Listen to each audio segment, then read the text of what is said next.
کرنا کیا چاہیے؟ ان خواہشات کا قتل، جتنا ہو سکے اس کے خلاف جانا ہوگا۔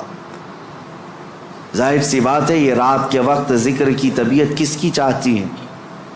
وہ لوگ جن پر اللہ فضل فرمائے، ورنہ اکثر کا جسم آرام چاہتا ہے، دنیا کی طرف جسم کھینچتا ہے، لیکن تم نے اس کو ٹھکرایا اور اللہ کے ذکر کو اپنایا، یہ آپ نے اپنے خواہشات کے خلاف کیا ہے۔ اس کے اجر میں کیا ہے؟ سیدھے قرآن کہتا ہے جنت اس کا ٹھکانہ ہے، جنت اس کا ٹھکانہ ہے۔ حضور پاک صلی اللہ تعالیٰ علیہ وسلم فرماتے، جانتے ہو اپنے صحابہ سے اللہ کو سب سے زیادہ پسندیدہ چیزیں کیا ہیں؟ اللہ سب سے زیادہ کیا چیز پسند کرتا ہے بندوں میں؟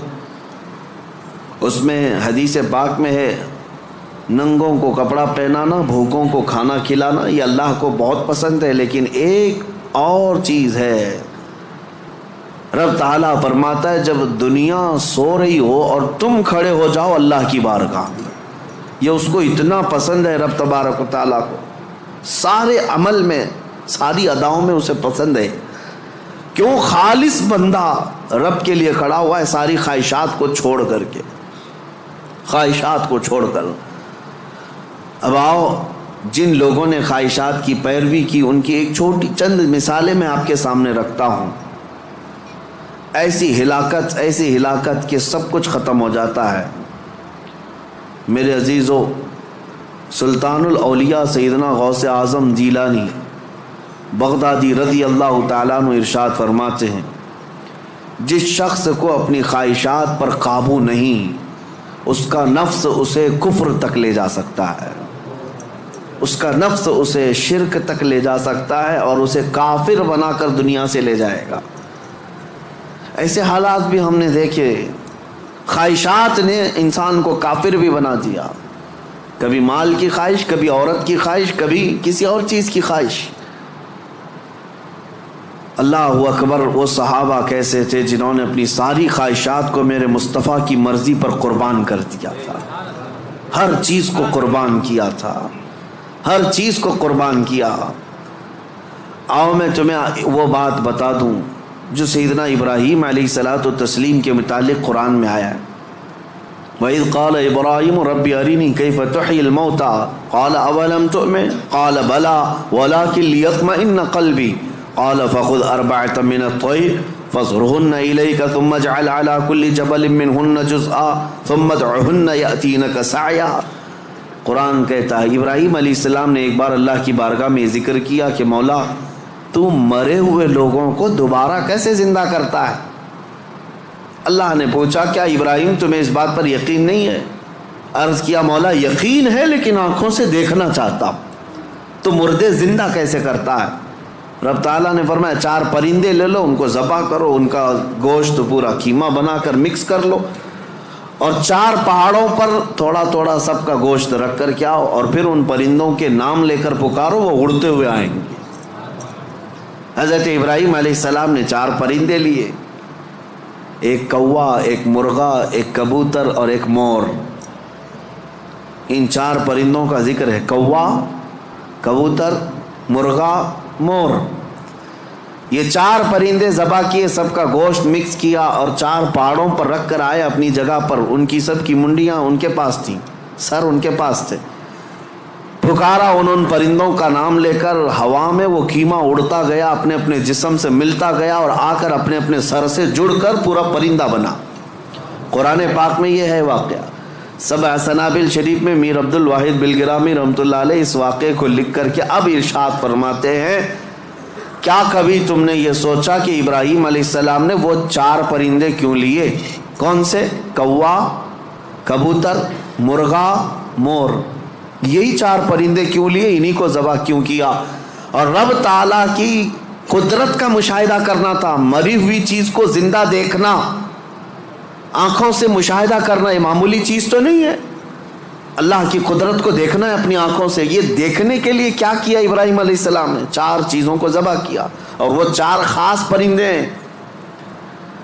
تو حضرت عبد الواحد بلگرامی فرماتے ہیں 4 پرندوں کی 4 خصوصیت ہے۔ چاروں پرندوں کی چار خصوصیت. کوا اس کی خصوصیت لالچ ہے. کوا لالچی بہت ہے, اس کا پیٹ کبھی بھرتا نہیں, کبھی پیٹ نہیں بھرتا, اس کے اندر لالچ زیادہ ہے. اور مرغے کے اندر شہوت زیادہ ہے, مادہ کے لیے, اپنی عورتوں کے لیے شہوت بہت زیادہ ہے مرغے کے اندر. اور تیسرا کبوتر کے اندر دوستی کرنے کی عادت بہت ہے. سارے پرندوں میں جلدی دوستی یہی کرتا ہے, جلدی مانوس ہوتا ہے, فرینڈ بنانا یہ کبوتر کی عادت ہے. چوتھا مور کو اپنی خوبصورتی دکھانے کی خواہش بہت زیادہ ہے. نمائش دکھاوے کی عادت اس کو بہت زیادہ ہے. جب چار لوگ کھڑے ہوں گے اپنے پر کھول کر کے ناچتا رہے گا, اس کی خوبصورتی دیکھو.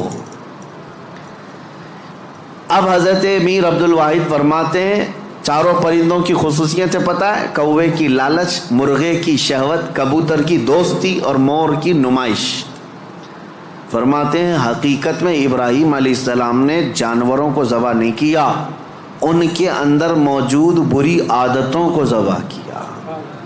ابراہیم علیہ السلام نے کوے کو نہیں لالچ کو ذبح کیا, مرغے کو نہیں شہوت کو ذبح کیا, کبوتر کو نہیں بلکہ ایرے غیرے کی دوستی کو ذبح کیا, مور کو نہیں دکھاوے کو ذبح کیا. اور جب بندہ یہ چار بری عادتوں کو ذبح کرتا ہے مولا اس کو اپنی قدرت کے مشاہدے کراتا ہے. رب تبارک و تعالیٰ کی قدرت کے وہ مناظر دیکھ سکتا ہے. مردوں کو زندہ کیسے کیا جاتا ہے یہ دکھایا جائے گا. اس آیت میں ایک بہت بڑی عبرت کی بات ہے کہ اللہ کے نبی کو یہ حکم دیا گیا. اس طرح میرے عزیزو اگر ہمارے اندر موجود یہ خواہشات, یہ سب کا تعلق خواہشات سے, لالچ, شہوت, دوستی اور ریاکاری, سب کا تعلق نفس سے ہے. یہ سب کا تعلق نفس سے ہے. لالچ کو ختم کر لو, شہوت کو ختم کر لو, کنٹرول میں رکھو. اور دوستی کے لیے بہت سارے لوگوں کو برا لگ رہا ہوگا, کیا دوست نہیں بنانا چاہیے؟ یقیناً دوست بناؤ. میں آپ کا دوست ہوں, آپ میرے دوست ہیں. یہ دوستی کس بنیاد پر ہماری بنی ہے؟ صرف اور صرف اللہ اس کے رسول کی بنیاد پر. جو دوستی اس بنیاد پر بنی ہو وہ دوستی جنت تک لے جائے گی, اور جو دوستی صرف حرام کاریوں کی بنیاد پر بنی ہے, قیامت کے دن کچھ لوگ تو بیچارے یوں ہی جا رہے ہوں گے دوزخ میں. وہ کچھ کیے نہیں تھے, وہ یوں ہی جا رہے تھے. کیوں؟ قرآن کہتا ہے وہ چلا رہے ہوں گے یا ویلتا لیتنی لم اتخذ فلانا خلیلا, اے کاش میں فلاں کو دوست نہیں بنایا ہوتا تو اچھا ہوتا, اس نے گناہ کیا, پکڑ میری بھی ہو رہی ہے. پولیس چھاپا مارتی ہے اور جو گناہوں میں ملوث ہے یا غیر قانونی کاموں میں ملوث ہے اس کو تو دھر دبوچتی تو ہے ہی ہے, لیکن پھر کنیکشن دیکھتی ہے کس کے ساتھ, یہ کس کے کانٹیکٹ میں تھا. پھر ٹریک کیا جاتا ہے, کہاں ٹریک کر کے اٹھاتے رہتے. ابھی ہمارے علاقے میں 6 مہینے پہلے کچھ وائلیشن ہوا تھا جس میں پکڑتے 150 تک کو لے کے گئے, صرف اس لیے کہ مین آروپی جو کام کیا تھا اس کو انہوں نے موبائل میں ادھر ادھر فارورڈ کیا تھا یا صرف دیکھ کر کے اپنے پاس محفوظ کیا تھا. گناہ میں برابر کے شریک دنیا میں سمجھے جا رہے ہیں.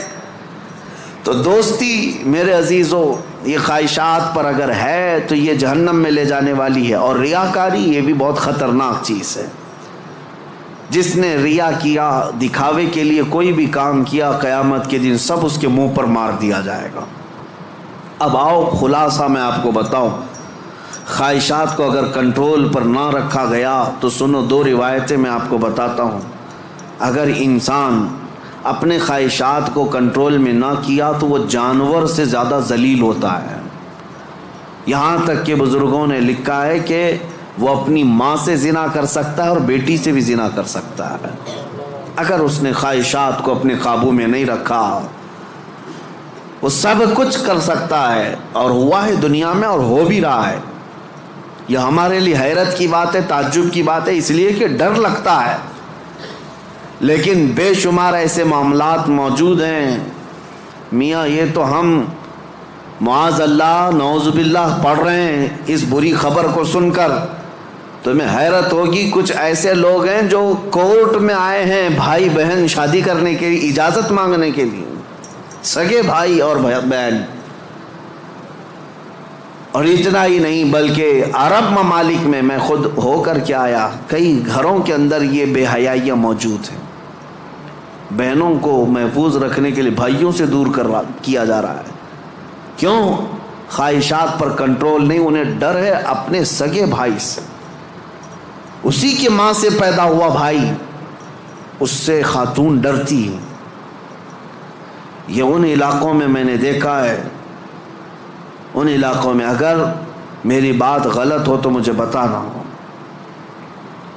عرب ممالک کی بات میں کر رہا ہوں، کئی گھروں میں خواتین اپنے سگے بھائیوں سے ڈر کر کے رہتی ہیں کہ وہ اکیلا پائیں تو ہماری عزت کے ساتھ کچھ بھی کر سکتا ہے۔ اللہ کی پناہ، یہ کب ہوتا ہے؟ جب خواہشات کے گھوڑے کو آزاد کر دیا جائے۔ یہ کبھی قابو میں نہیں آئے گا، یہ کبھی قابو میں نہیں آئے گا۔ اس کو قابو میں کرنے کے لیے دنیا کی طاقتیں، کوئی انجیکشن اور ٹیبلٹ نہیں، اس کو صرف اور صرف اللہ کا ذکر کنٹرول میں لا سکتا ہے، قابو میں لا سکتا ہے۔ جب تم اللہ کے ذکر میں شامل ہو جاؤ یا خود سے کرو، نفس اپنے خواہشات سے باہر نکلتا ہے اور تمہارے دل کے اندر ایک قرار اور سکون آتا ہے۔ تم توبہ بار بار کرتے رہو گے اور اس سب سے نکلنے کی بار بار خواہش کرتے رہو گے، اور اس کو چھوڑ دو، دیکھو کتنے خواہشات جنم لیتے ہیں، کتنے خواہشات جنم لیتے ہیں۔ اسی لیے نبی پاک صلی اللہ تعالیٰ علیہ وسلم نے ارشاد فرمایا، خواہشات انسان کو کہاں لے جاتی ہیں۔ شاید 7-8 سال پہلے کی بات ہے، مہاراشٹر کا ایک علاقہ ہے، ایک شہر ہے، بڑا مشہور شہر ہے۔ اب چونکہ مجھے کچھ بھی بولنا مشکل ہے، ساری چیزیں وائرل ہوتی ہیں، کوئی بھی اس جگہ کے لوگ اس کو غلط انداز میں نہ محسوس کریں۔ پہلے میں ہر چیز آپ کے سامنے ظاہر کرتا بولتا تھا۔ ایک شہر ہے، میں نے باضابطہ وہاں کی رپورٹ دیکھی تھی، آج بھی میرے ذہن میں وہ گونجتی ہے۔ 4 عورتیں، مسلمان عورتیں تھیں، قبرستان میں رات کے وقت جایا کرتی تھی۔ یہ بات تو لوگوں کو معلوم ہونے لگی، بعد میں کچھ لوگوں نے ان کا پیچھا کیا کہ آخر یہ کیوں جا رہی ہیں۔ تو ایک دن کچھ لوگوں نے جا کر کے دیکھا تو قبر کو کھود کر کے اس کے اندر اترتی ہیں اور پورے کپڑے اتارتی ہیں، ننگی ہو کر اپنا پخانہ ایک دوسرے کا کھاتی ہیں۔ نعوذ باللہ من ذالک۔ یہ کتنا گھناؤنا عمل ہے، بولنے میں 1000 بار شرم آئے۔ کیوں؟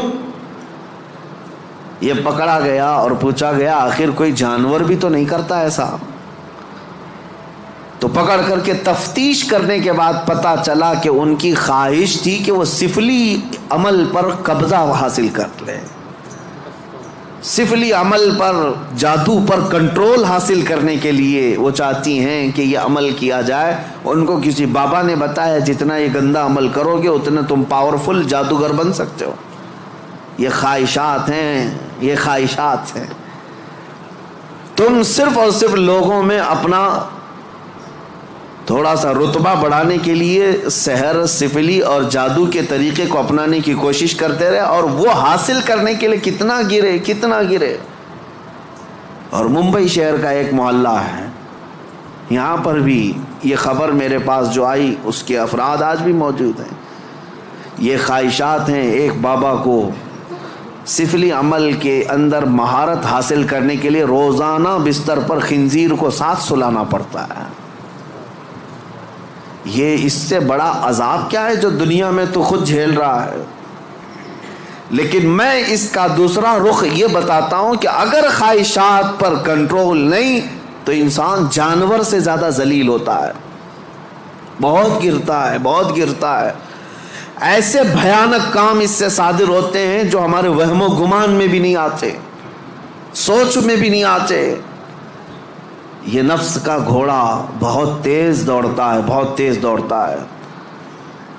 اس کو عقل پر غالب آنے نہ دینا کبھی، ان خواہشات کو اپنے دل پر یا اپنی عقل پر غالب آنے ہرگز نہ دینا، ورنہ اتنے بھیانک کام یہ کروا جاتا ہے۔ اللہ اکبر، اللہ اکبر۔ مدینہ طیبہ کے متعلق امام غزالی رحمۃ اللہ علیہ نے لکھا ہے کہ ایک شخص ایسا تھا جو لوگوں کے دفن ہونے کے بعد قبر کھود کر کے ان کے کفن چراتا تھا اور پھر اس کو بازار میں بیچتا تھا۔ لیکن ایک بار اس نے ایک خاتون کے قبر کو کھودا اور کفن چرایا، اس کی نیت خراب ہوئی، مردے کے ساتھ اس نے بدکاری کیا، نعوذ باللہ من ذالک۔ میں یہ باتیں کیوں کہہ رہا ہوں؟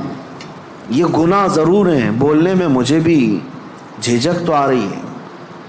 دیکھیں جھریاں آ رہی ہیں جسم کے اندر، رونگٹے کھڑے ہو رہے ہیں، لیکن صرف اس لیے بتا رہا ہوں کہ ہم ایک مردے کو دیکھ کر کے سسک جاتے ہیں، سہم جاتے ہیں کہ کسی کی موت پر انسان کا جسم بے قابو رہتا ہے، غمگین رہتا ہے۔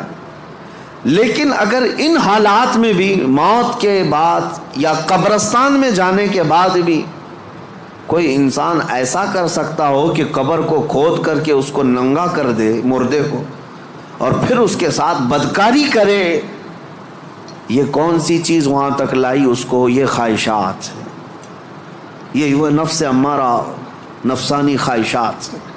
اسی لیے مولا علی کرم اللہ وجہہ الکریم نے فرمایا جس کی خواہشات، جس کا نفس اس کی عقل پر غالب آ گیا، زندگی بھر اس سے کوئی خیر صادر نہیں ہوگا، کوئی اچھا کام اس سے نہیں نکل پائے گا۔ اپنی عقل پر ان خواہشات کو غالب آنے ہرگز مت دینا۔ ہم نے دیکھا ہے یہ تمام معاملات تجربے کے طور پر۔ میں آج آپ کے سامنے یہ ذکر کر رہا ہوں کیونکہ آج علاج کا دن ہے، آج علاج کا دن ہے۔ ہمارے جو زخم لگے ہوئے ہیں، ایک بار رحمان کو پکارو، وہ سب زخم بھر جائیں گے۔ آج کی یہ مجلس علاج کی مجلس ہے کہ تم اللہ رب العزت کو آج پکارو گے، تمہارے زخم بھر جائیں گے۔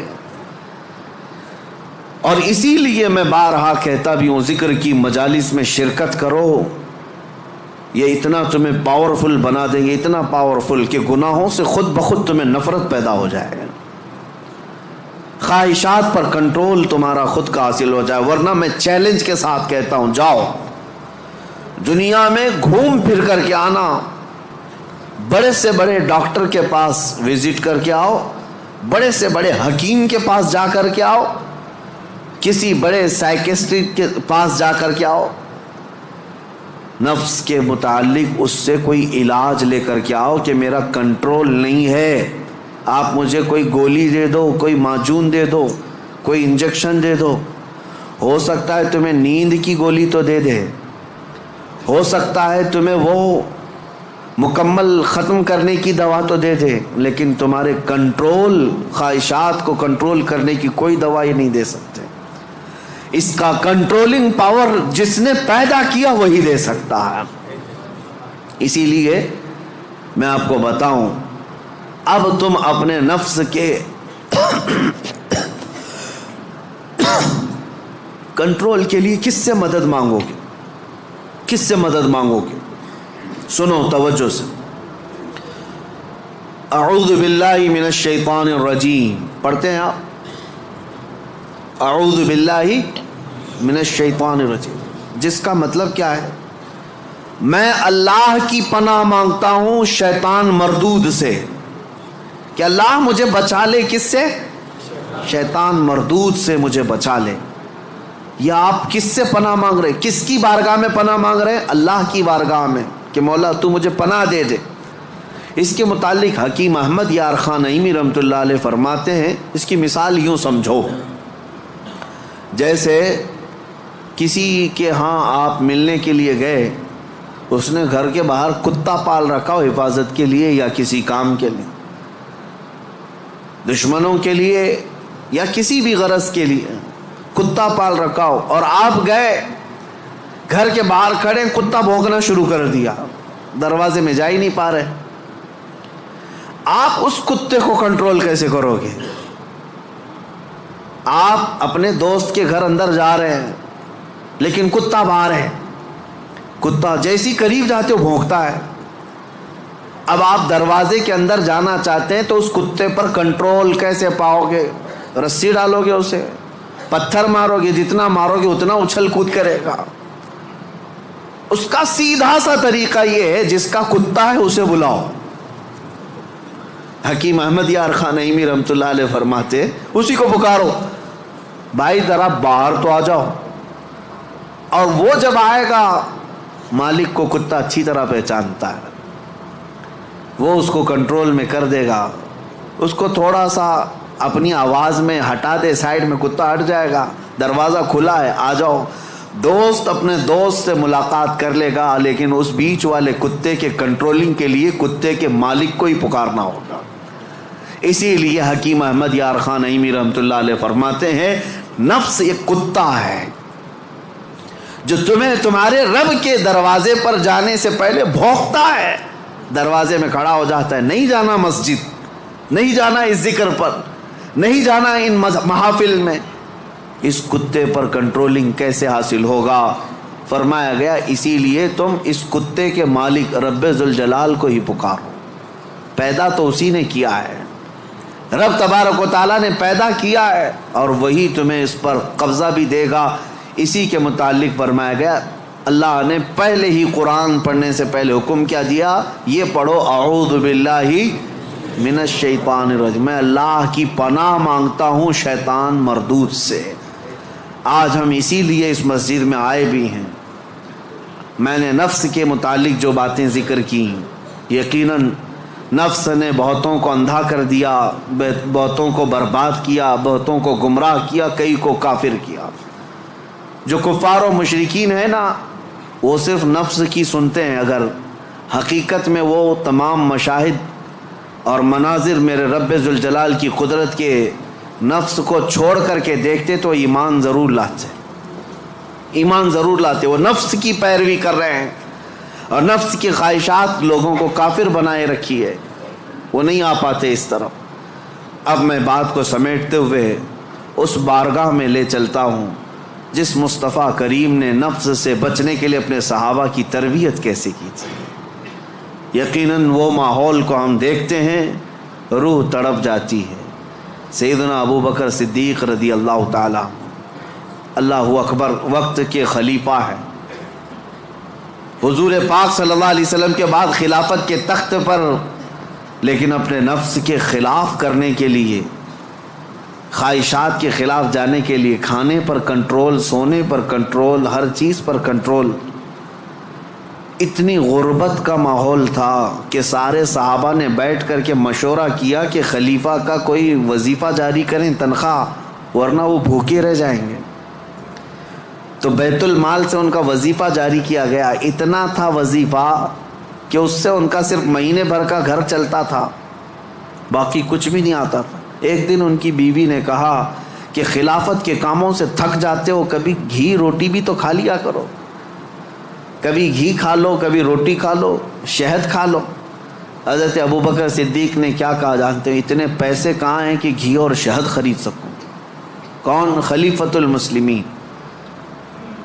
تو ان کی بیوی کہتی ہیں آپ مت گھبرائیں، میرے پاس ہے، میں دیتی ہوں، جائیے آپ گھی اور شہد خرید لائیے۔ کہا تمہارے پاس ہیں، لاؤ۔ بیوی لے آئی، ایک پوٹلی میں پیسے جمع تھے، کہا یہ لیجیے، آپ بازار جائیے، گھی اور شہد خرید لائیے۔ حضرت ابوبکر صدیق نے پوچھا اتنے پیسے تیرے پاس کہاں سے آئے؟ تو ان کی اہلیہ نے کہا جو ماہانہ وظیفہ آپ کا آتا ہے، تنخواہ آتی ہے، مہینہ بھر کا خرچہ چلاتی ہوں، تھوڑا تھوڑا بچا کر کے رکھتی ہوں کہ برے وقت میں کام آ جائے۔ حضرت ابوبکر صدیق نے پوری پوٹلی اٹھائی اور لے جا کر کے بیت المال میں جمع کیا اور کہا یہ میری ضرورت سے زیادہ آتا ہے، اسی لیے میرے گھر میں بچ جا رہا ہے، آج سے میرا وظیفہ کم کر دو۔ خواہشات کے خلاف کھڑے ہونے والوں میں پوری دنیا میں اگر کوئی مثال ہے تو صرف رسول اللہ کے صحابہ کی مثال ہے، صرف رسول اللہ کے صحابہ۔ ایک حضرت نعمان بن مقرن ہے، ایک بادشاہ کے دربار میں گئے، حضور کی طرف سے سفیر بن کر کے گئے تھے، قاصد۔ تو بادشاہ کو جب پتہ چلا شاہ عرب مصطفیٰ کریم صلی اللہ علیہ وسلم کا ایک قاصد آ رہا ہے، اس نے سونے کی کرسی لگا دی اور ریشم کا قالین بچھایا۔ میرے عزیزو صحابہ، حضور کے ساتھ ہوتے تو وفاداری، حضور اگر دور ہوتے تو بھی وفاداری۔ اس مجمع میں گئے جہاں پورے کے پورے اغیار ہیں، کوئی مسلمان نہیں تھا، تو اپنی تلوار سے وہ قالین پھاڑتے ہوئے چلے گئے، ہٹا دیا، اور کرسی جو سونے کی تھی اس کو پاؤں سے مار کر گرا دیا، کہا میرے لیے عام سی کرسی لاؤ۔ تو بادشاہ کہنے لگا اب تک میں نے اتنا شاندار رسپیکٹ استقبال کسی کا نہیں کیا جتنا ان کا کیا، کتنا غرور ہے تمہیں، کتنا تکبر ہے۔ حضرت نعمان نے کہا غرور و تکبر ہم میں نہیں تم میں ہے، غرور و تکبر کی وجہ سے نہیں۔ میرے مصطفیٰ کریم صلی اللہ علیہ وسلم نے فرمایا ریشم کا استعمال مرد کے لیے حرام ہے، سونے کا استعمال مرد کے لیے حرام ہے، اور جو میرے مصطفیٰ نے حرام فرمایا پوری دنیا میرے پاس لا کر رکھو، میں ٹھوکر ماروں گا۔ یہ ہے خواہشات کے خلاف کھڑا ہونا، ورنہ ہوتا کیا ہے، دنیا نہیں دیکھ رہی، ہمارا ماحول نہیں ہے، چلو کمپرومائز کر لو، آج یہاں مل رہا ہے۔ کچھ لوگ تو یہی سوچ کر کے ایسی محفلوں میں جا کر بیٹھتے ہیں جن محفلوں میں بیٹھنا ایک غلام رسول کو کبھی زیب نہیں دیتا۔ شرابیوں کی محفل میں بیٹھ گئے، کبابیوں کی محفل میں بیٹھ گئے، تمہارا کام نہ اصلاح کا ہے نہ تبلیغ کا ہے، پھر بھی جا کر کے ایسوں کے درمیان بیٹھ گئے، کیوں؟ کوئی دیکھ تھوڑی نہ رہا ہے، کوئی دیکھ تھوڑی نہ رہا ہے۔ اور کبھی کن کفار و مشرکین کے بیچوں بیچ بیٹھ گئے گپیں لگاتے ہوئے، اور پھر یہ سوچتے کوئی دیکھ تھوڑی نہ رہا ہے، بیٹھا تو بیٹھا لیکن ان کی حرکتیں بھی کرنے لگ گئے۔ ایک صاحب، اور ویسے تو بہت سارے ہیں، خواہشات ان کو کہاں تک لے جاتی ہے، خاص طور پر نیتا گیری کرنے کے وقت سب بھول جاتے ہیں دین کیا ہے، اسلام کیا ہے، میرے مصطفیٰ کی تعلیمات کیا ہیں۔ چند لوگوں کو راضی کرنے کے لیے اور ایک کرسی کی خواہش کے لیے کسی بھی مورتی کے سامنے ناریل بھی چڑھا دیں گے، حکم بھی لگا دیں گے، سب کر لیں گے، اور پھر وہ یہ سوچتے ہیں تھوڑا سا کر لینے سے کیا ہوگا۔ وہ رسول اللہ کے صحابہ بادشاہوں کے دربار میں کھڑے ہو کر کے بھی کمپرومائز نہیں کرتے تھے، تو محلے گلی کوچے کی کرسیوں کے لیے دین بیچ جاتے ہیں۔ یہ خواہشات پر کنٹرول نہ ہو تو آدمی ہر چیز کا غلام ہے، ہر چیز کا غلام ہے، نیند کا غلام، مال کا غلام، عورت کا غلام، معاشرے کا غلام۔ یہ ساری حرکتیں جو آج نوجوان کرتے ہیں غلام ہیں، یہ غلام ہے۔ بہت سارے کام اس لیے کرتے ہیں کہ نہیں لوگ کیا بولیں گے، تم لوگوں کے غلام ہو، لوگوں کی خواہشات کے مطابق جینا چاہتے ہو، اس لیے تو بہت ساری چیزیں تمہارے آڑے آ جاتی ہیں۔ میں داڑھی رکھ لوں گا لوگ کیا بولیں گے، ٹوپی پہنوں گا لوگ کیا بولیں گے، میں علماء کے ساتھ بیٹھوں گا لوگ کیا بولیں گے، لوگ کیا بولیں گے۔ تم لوگوں کے لیے جی رہے ہو، غلام ہو۔ کئی ایسے ہیں جن کی غلامی کبھی ختم نہیں ہوتی، تم اللہ اس کے رسول کے لیے جیو، ان خواہشات سے باہر نکل آؤ، ان خواہشات سے باہر نکل آؤ۔ عزیزان گرامی وقار، ان خواہشات کو ختم کرنے کے لیے اگر کوئی سب سے پاورفل علاج ہے تو وہی میں نے کہا اللہ کا ذکر ہے۔ اللہ کا ذکر، قرآن کہتا الا بذکر اللہ تطمئن القلوب، آگاہ ہو جاؤ اللہ کے ذکر سے دلوں کو سکون ملتا ہے۔ یہ میرا رب قرآن میں فرماتا ہے، اللہ کے ذکر سے دلوں کو سکون ملتا ہے۔ عزیزان گرامی وقار، زیادہ دنوں تک اپنے دل کو آوارہ مت رکھو، اپنے جسم کو آوارہ مت رکھو، مسجدوں میں آ جایا کرو۔ جمعہ میں بھی اس وقت تم پہنچتے ہو جب رکعت باندھ رہے ہوتے امام، تھوڑی دیر پہلے آ جایا کرو مسجدوں میں۔ خطبہ عربی میں سنتے ہیں تو دل پر وہ بات لگتی جاتی ہے، اگرچہ تمہیں سمجھ میں نہیں آتی لیکن میل دھلتا جاتا ہے۔ جمعہ میں بھی تاخیر سے آتے ہو اور پھر سلام پھیرنے کے بعد بھاگ جاتے ہو، تھوڑی دیر کھڑے ہو جاؤ، میرے مصطفیٰ کی بارگاہ میں سلام تو پیش کر لو۔ جب کھڑے ہو جاؤ گے سلام کے لیے، یقیناً رسول اللہ تمہیں تمہارے باپ کے نام سے پہچانتے ہیں، تمہاری طرف سے سلام آ رہا ہے تو کیا میرے مصطفیٰ جواب نہیں دیں گے؟ ادھر سے اگر جواب آیا تمہارے سلام کا تو یقیناً تمہارے دل کی صفائی ہے اس میں۔ ان محفلوں سے کب تک تم بھاگتے رہو گے؟ مسجدوں میں کبھی وقت سے پہلے آ جاؤ۔ حضور پاک صلی اللہ علیہ وسلم نے ایک چیز بیان فرمائی، وہ میں آپ کے سامنے رکھتا ہوں۔ منافق اور مومن کی پہچاننے کا طریقہ کیا ہے؟ حضور فرماتے ہیں منافق مسجد میں سب سے لیٹ آتا ہے اور سب سے جلدی بھاگتا ہے، مسجد میں سب سے تاخیر سے آتا ہے اور سب سے جلدی بھاگ جاتا ہے۔ اسی لیے مجھے ڈر لگتا ہے، آپ کو بھی خوف ہونا چاہیے کہ منافقوں کی فہرست میں ہمارا نام نہ آ جائے۔ دیکھتے رہتے ہیں ابھی ٹائم ہے، ابھی ٹائم ہے، ابھی ٹائم ہے، لاسٹ مومنٹ پر پہنچیں گے اور پھر ادھر ختم ہوتے ہی بہت سب سے پہلے بھاگیں گے۔ حدیث پاک میں ہے منافق کی علامت ہے۔ اور پھر دوسری علامت منافق کی کیا ہے؟ حضور فرماتے ہیں بازار میں بہت جلدی جاتا ہے اور بہت دیر کے بعد بازار سے نکلتا ہے، کافی دیر تک شاپنگ مال میں وقت گزارے گا، اس کا دل لگتا ہے وہاں پر، مارکیٹ میں شاپنگ مال میں گھومتا رہے گا، بہت جلدی مارکیٹ میں جائے گا اور بہت دیر سے نکلے گا۔ میرے عزیزو، یہ منافق کی پہچان اور دل کالا ہونے کی علامت، اور مومن کی پہچان میرے آقا فرماتے ہیں مسجد میں جلدی آتا ہے اور دیر سے جاتا ہے، بازار میں صرف اپنے کام کے حد تک جاتا ہے اور فوراً وہاں سے بھاگ جاتا ہے، مومن کی پہچان ہے۔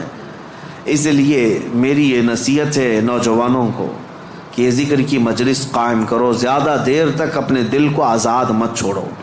مجھے ایک محفل یاد ہے، ایک بندہ جو کافی دنوں تک کئی الگ الگ قسم کے کاموں میں مصروف تھا، ہماری ذکر کی مجلس شروع ہوئی، ذکر کی مجلس میں آیا، اور ذکر کی مجلس میں جب پہلے ہمارے ہاں بدھ کے دن ذکر ہوتا اور جمعرات کو روزہ رکھتے، اتفاق ایسا ہوا کہ ابھی نیا نیا ذکر میں آ کر توبہ کیا تھا، دو چند دنوں کے بعد انتقال ہو گیا۔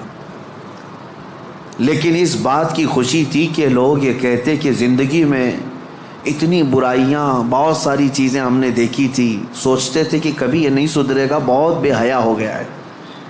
لیکن یہ کس کو معلوم تھا کہ اس کی موت کو ابھی 4 دن بچے ہیں، اس سے پہلے وہ ذکر